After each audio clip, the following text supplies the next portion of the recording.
y va aux États-Unis qui attend donc ces jolis TGV. Voilà Xavier Yvon et sa musique en toute simplicité qui nous fait vivre tous les matins la campagne américaine. Xavier, ce matin, cette enquête à la une du New York Times, c'est quand même juste la musique qu'on met à la Maison Blanche ou dans les cérémonies quand le président des États-Unis arrive. Hein. Ouais, je n'ai rien demandé. Hein. Non, bien sûr. Genre... Très très chic. Ce matin, donc, cette enquête à la une du New York Times sur les pratiques discriminantes de Donald Trump dans son empire immobilier, Xavier. Oui, ce même Donald Trump qui a traité Hillary Clinton de raciste il y a quelques jours, ce Donald Trump qui demande aux Noirs et aux Latinos de voter pour lui avec cet argument choc, hein, qu'est-ce que vous avez à perdre ? Eh bien, le Donald Trump promoteur immobilier, lui, a été accusé de pratiques discriminatoires par la justice américaine. Alors c'était dans les années 70, mais le New York Times ressort l'affaire.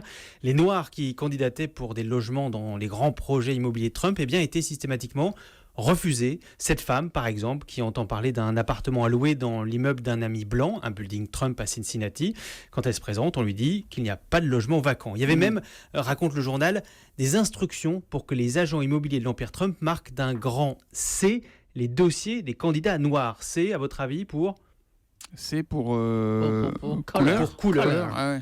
Personne de couleur. Impossible de prouver que les ordres venaient directement de Donald Trump, qui a toujours nié toute discrimination, mais le New York Times raconte une scène où son père, Fred Trump, qui a fondé l'empire immobilier, eh bien, donne une directive très claire à l'un de ses employés.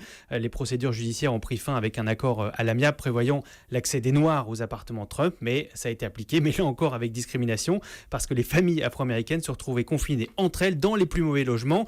Les pratiques ont vraiment pris fin, en fait, avec l'évolution de la démographie, notamment à New York, parce que eh bien, la classe moyenne blanche a décliné et c'est devenu compliqué de renoncer à des locataires noirs. Voilà en tout cas une histoire qui ne va pas aider Donald Trump à devenir, lui, le prochain locataire de la Maison Blanche. Ah oui, c'est jolie chute. Hein.